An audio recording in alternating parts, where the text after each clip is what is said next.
What's happening, fishing friends? Welcome to another episode. Now, how many of you have experienced a day like this? Wind, and more wind. Now, when it is windy like that, do you ever get a bunch of these with your baitcaster?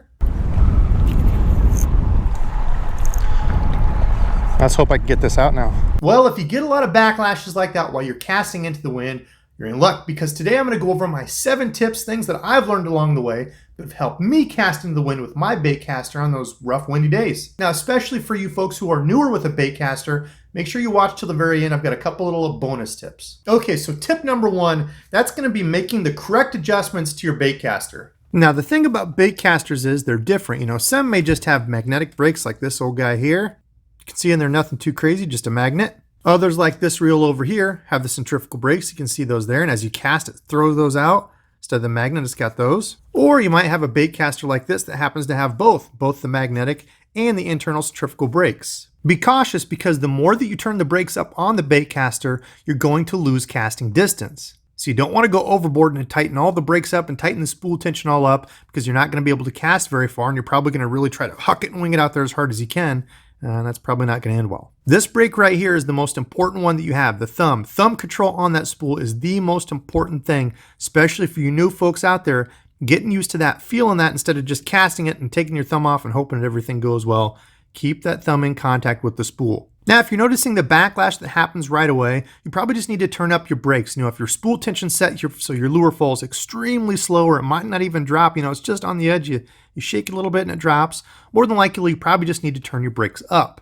Now, especially the reels like this that have those internal centrifugal brakes like that, they help the most at the beginning of that cast, because these kind of brakes, as you cast out, it throws those brakes out really hard, and that's what puts force on the inside of that brass ring there, and that's what's going to slow your spool and slow that lure down. The magnetic brakes will help at the beginning as well. The magnetic brakes work all the way through the cast, whereas those centrifugal brakes are really going to help the most at the beginning of your cast.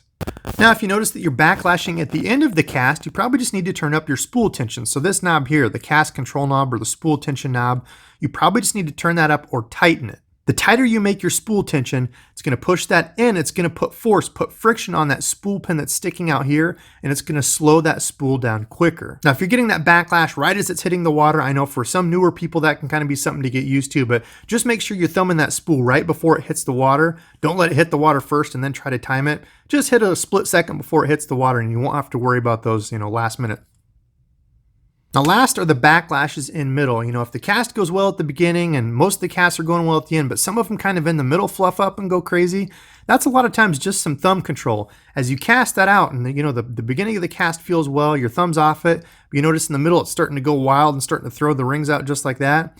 If you put just the slightest, and I mean just the slightest, my thumb is just going to kind of do this, just put a little friction on that line, that'll help slow that spool down, and the lure can catch up and start pulling out line. That way your spool's not going too fast. That's the whole reason the backlash happens, is because that lure that you've cast out here is slowing down, and this spool wants to keep spinning. So just make sure you use that thumb. Now, if it's happening in the middle, your lure could also be stalling, and that could be something as simple as changing your cast technique. So let's go out on the water and talk about tip number 2, your cast mechanics. Okay, so the casting techniques for when you're casting into the wind like this.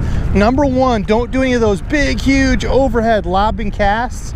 I usually stick to a sidearm cast, or kind of a modified sidearm cast, to keep this bait low and parallel to the water. So I'm going to take it here, as straight out and low as I can, and into the water. That'll help that bait not stall clear up in the air, and as soon as it stalls, if you don't have good thumb control, your spool's going to blow up.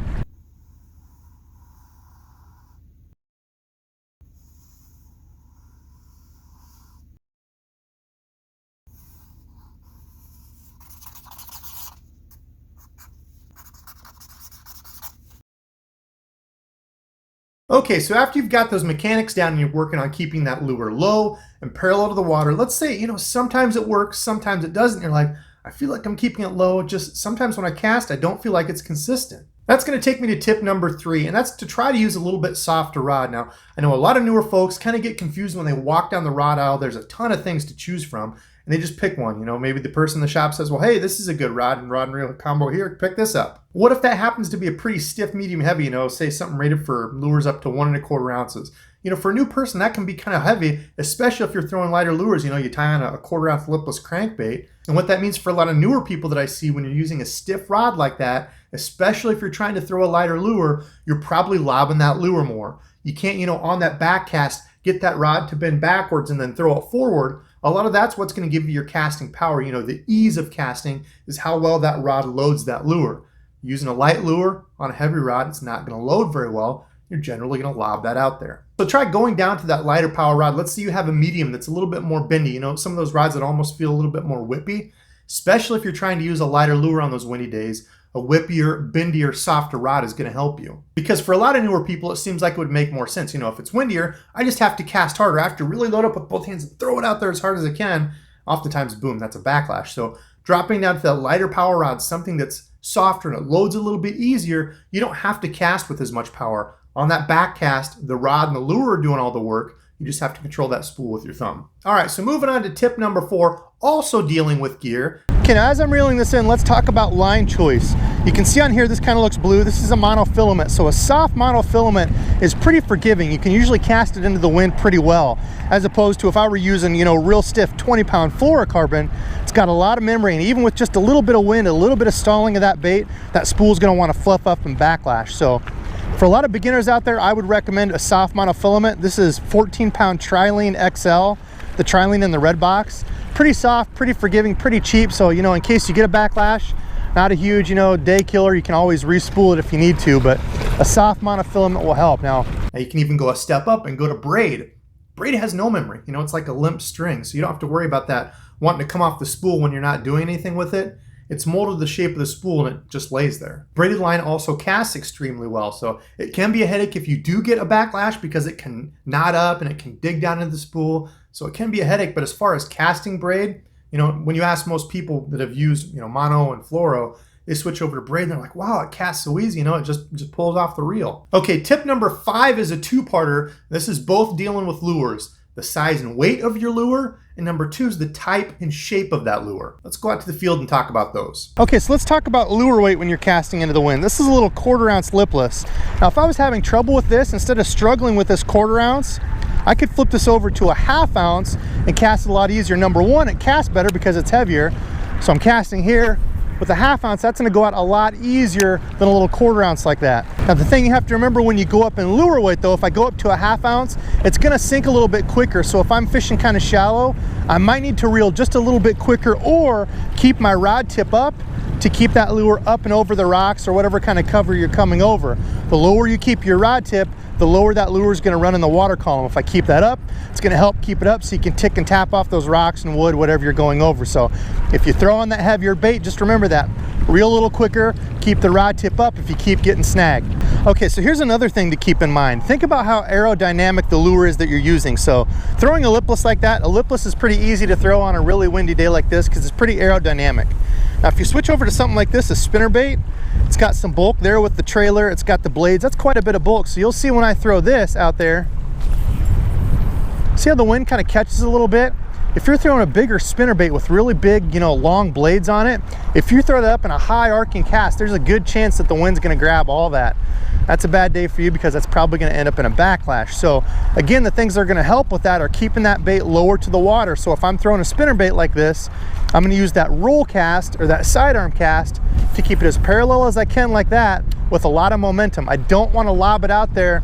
Those lobbing casts are what's gonna get you in trouble on windy days like this, so. Okay, tip number 6. This is probably the second easiest thing you can do.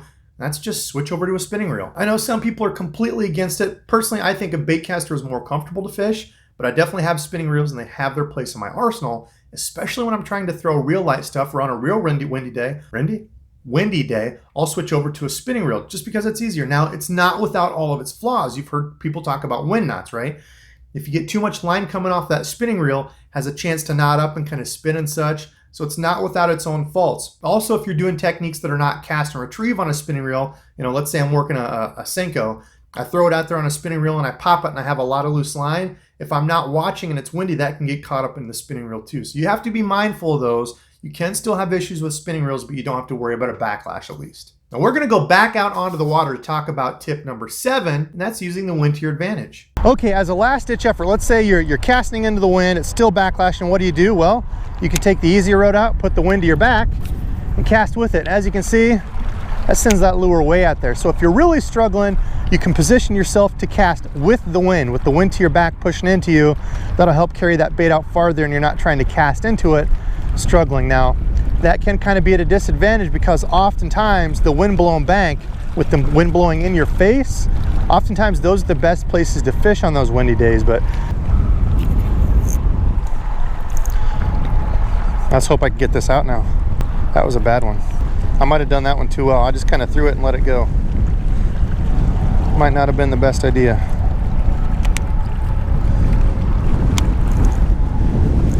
Okay, so let's say you get a bad backlash like I just did here. I did one on purpose.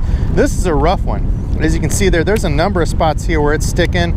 It does not want to come out. I'm going to keep using my tricks that I use for the backlash and try to work through this.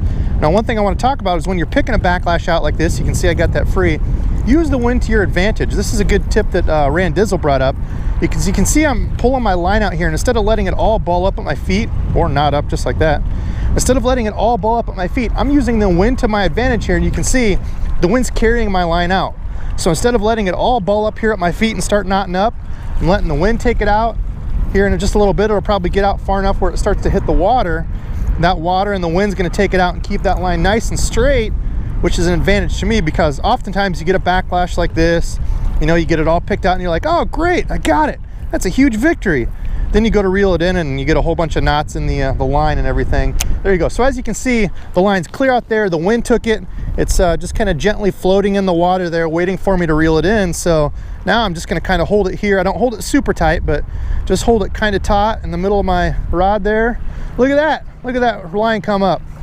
No issues with it knotting up, balling up, nothing like that. So there you go. That's one way to use the wind to your advantage. All right, fishing friends. So those are my 7 tips to help you when you're struggling casting a baitcaster when it's really windy out. Now, the most important thing is not to get frustrated. If it's a windy day, don't get frustrated because that's only going to make things worse. You're not thinking straight. You're probably not going to fish the lures the right way that you should be. Get careless, step on a rod. Not that I've done that, just saying for a friend. But it doesn't help anything. Wind on those days can be your friend. You know, wind-blown banks. Oftentimes that's going to bring the bait up in, which brings the fish. Wind also breaks up the surface of the water. So, you know, when it's a real slick, calm day, there's a lot of lures that just don't work because, well, it's slick, calm, and there's nothing to break up that silhouette. A windy, cloudy day is one of my favorite days to throw a spinnerbait. And again, that wind, that ripple on the water helps. So embrace that windy grind and keep on fishing. All right, and tonight's subscribe fishing friend shout out goes to my man, Brian K. Brian is one of the guys on my notification squad, generally one of the first people to comment. Brian, that does not go unnoticed.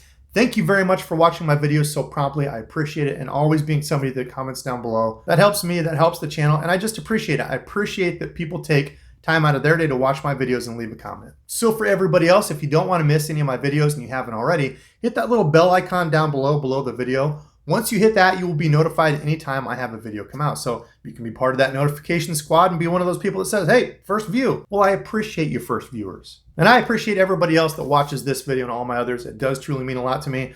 I'm just some dude here in Iowa, and I'm blown away by the support that I get. But that's going to do it for me. You can't see, but it's completely dark out. It's, I don't know, midnight. I got to get this done and get to bed. So thanks for watching. And until next time.